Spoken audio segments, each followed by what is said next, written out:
ഓണക്കാലത്ത് നേന്ത്രക്കായ്ക്ക് പ്രതീക്ഷിച്ച വില ലഭിച്ചില്ലെന്ന് കർഷകർ. കരിമ്പുഴയിലെ കർഷക സമിതി കേന്ദ്രത്തിൽ ഓണത്തോടനുബന്ധിച്ച് നടന്ന പ്രത്യേക ലേലത്തിൽ കിലോയ്ക്ക് 41 രൂപ വരെയാണ് ലഭിച്ചത്. ഉയർന്ന വില ലഭിക്കാറുണ്ടെങ്കിലും ഇത്തവണ കൂലിച്ചിലവ് പോലും ലഭിക്കില്ലെന്ന് കർഷകർ പറയുന്നു. VFPCKയുടെ കരിമ്പുഴയിലെ കർഷക സമിതി കേന്ദ്രത്തിൽ വെള്ളിയാഴ്ച നടന്ന നേന്ത്രക്കായ ലേലത്തിൽ 16.50 ടൺ നേന്ത്രക്കായ വിറ്റുപോയെങ്കിലും കർഷകർക്ക് പ്രതീക്ഷിച്ച വില ലഭിച്ചില്ല. ഓണത്തോടനുബന്ധിച്ചു നടന്ന പ്രത്യേക ലേലത്തിൽ കിലോയ്ക്ക് 41 രൂപ വരെയാണ് മികച്ച നേന്ത്രക്കായയ്ക്ക് ലഭിച്ചത്. കഴിഞ്ഞ ബുധനാഴ്ച ഇത് കിലോയ്ക്ക് 42 രൂപ 50 പൈസയായിരുന്നു. ഈ വർഷം ഇതുവരെ 56 ടൺ നേന്ത്രക്കായയാണ് ലേലം ചെയ്തത്. കിലോയ്ക്ക് 45 രൂപയായിരുന്നു ഈ സീസണിൽ ലഭിച്ച ഏറ്റവും ഉയർന്ന വില. സാധാരണ ഓണക്കാലത്ത് ഉയർന്ന വില ലഭിക്കാറുണ്ടെങ്കിലും ഇത്തവണ കൂലിച്ചിലവ് പോലും ലഭിക്കില്ലെന്ന് കർഷകർ പറയുന്നു. ഒരു വാഴയ്ക്ക് ഏകദേശം 200 രൂപയോളം ചിലവ് വരുമെന്ന് മണ്ണാർക്കാട് നിന്നുള്ള കർഷകൻ പൊന്നു പറഞ്ഞു. നമ്മളിപ്പോൾ വാഴ വെച്ച് 10-25 കൊല്ലമായി വാഴ തുടങ്ങി. പക്ഷേ ഇപ്പോഴത്തെ മാതിരി വാഴ കൃഷി ഒരു ഇതുണ്ടായിട്ടില്ല. പിന്നെന്താണെന്ന് വെച്ചാൽ ഇപ്പോൾ എല്ലാവർക്കും കുറേയൊക്കെ വാടിയിട്ടും കാറ്റിനും പോയിട്ട് പറ്റ ഇതായിരിക്കണം. മഴക്കാലം വന്നിട്ട് പറ്റ നാശമായിരിക്കണം. കൊല്ലക്കൾ കണ്ടല്ലോ, ഞങ്ങളൊക്കെ കർഷകരാണ്. എത്ര കൊല്ലം മുന്നേ കർഷകരും വാഴ തുടങ്ങിയാണ്. ഈ മാർക്കറ്റിംഗ് ആയതുകൊണ്ട് വലിയ കുഴപ്പമില്ലാതെ ഞങ്ങൾക്ക് ഇങ്ങനെ പിടിച്ചു നിന്നിട്ട് പോകുന്നത്. വെള്ളം ഇവിടെ വെട്ടിക്കൊണ്ടാൽ ചണ്ടിയാണെങ്കിലും എന്താണെങ്കിലും അവർ ലേലം വിളിച്ച് പോകും.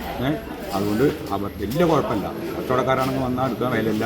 അതുകൊണ്ട് ഇതിൽ നിന്ന് നന്നായിട്ട് സൂപ്പറായിട്ട് പോകേണ്ടതാണ്. വലിയ കുഴപ്പമില്ലാണ്ട് ഇപ്പോൾ ഈ കൊല്ലം എല്ലാവർക്കും നഷ്ടമാണ്. സർക്കാർ ഒന്ന് എഴുതി കഴിഞ്ഞ കൊല്ലം 2 വില എഴുതി ഒന്നും കിട്ടും.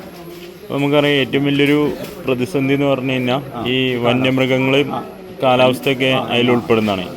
അപ്പോൾ അത് എത്രത്തോളം ബാധിക്കുന്നുണ്ട്? അത് ഇവിടെ നല്ലുണ്ട്.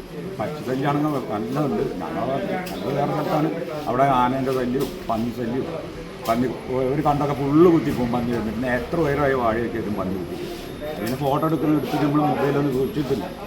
ഞങ്ങൾക്ക് പല പരിപാടികൾ എല്ലാ സംഭവം അങ്ങനെ ഒരു കർഷകന് ഒരു നേട്ടമില്ല. എന്താ പണിയെടുക്കുന്നത് കൊല്ലം വാഴ വെക്കുന്നത് ഇങ്ങനെ തന്നെ നന്നാവും. ചില പറമ്പിൽ വെച്ചോ ഒക്കെ മഴ വന്നിട്ട് പോകും. പ്രതികൂല കാലാവസ്ഥയും കൃഷിയെ ദോഷകരമായി ബാധിച്ചിട്ടുണ്ട്. 2005-ലാണ് കർഷകരുടെ കൂട്ടായ്മയായ സ്വാശ്രയ കർഷക സമിതി രൂപീകരിച്ച് നേന്ത്രക്കായ ലേലം തുടങ്ങിയത്. ഇടനിലക്കാരില്ലാത്തതിനാൽ പൊതുവിപണിയിലെ വിലയേക്കാൾ ഉയർന്ന വില കർഷകർക്ക് ഇവിടെ ലഭിക്കാറുണ്ട്.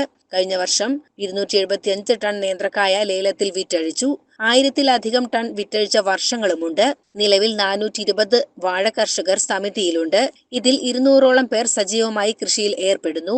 വിവിധ പ്രദേശങ്ങളിലെ കർഷകരെ 18 ഗ്രൂപ്പുകളായി തിരിച്ചാണ് പ്രവർത്തനം. കർഷകർക്ക് വിത്ത്, വളം, തൈകൾ എന്നിവയും സമിതി വിതരണം ചെയ്യുന്നുണ്ട്. വിറ്റുവരവിന്റെ 5% കമ്മീഷൻ വാങ്ങിയാണ് സമിതി ചിലവുകൾ നടത്തുന്നത്. 2005 സ്റ്റാർട്ട് ചെയ്തിട്ടുള്ളതാണ്. 21ാമത്തെ കൊല്ലമാണ്. പിന്നെ ഇതേതൊരു നല്ല ടേൺ ഓവറുണ്ടായിരുന്നു. 1035 ടണ്ണ് 1135 ടണ്ണ് വരെ കായ വന്നിട്ടുണ്ട്. 4 കോടി ഇപ്പോൾ ടേൺ ഓവർ ഉണ്ടായിട്ടുണ്ട്. അതൊക്കെ ഇതിനെ കുറിച്ച് പറയാനുള്ളത് ഞങ്ങൾക്ക്. 1135 ഏത് വർഷമായിരുന്നു? ഞാൻ പോകണ ആ കൊല്ലം. ഞാൻ വീണ്ടും പോയില്ലേ അതേ കൊല്ലം. 9 കൊല്ലം ഇപ്പോൾ ഞാൻ വീണ്ടും പോയിട്ട് 2016. ഈ വർഷം എത്ര ഉണ്ട്? ഈ വർഷം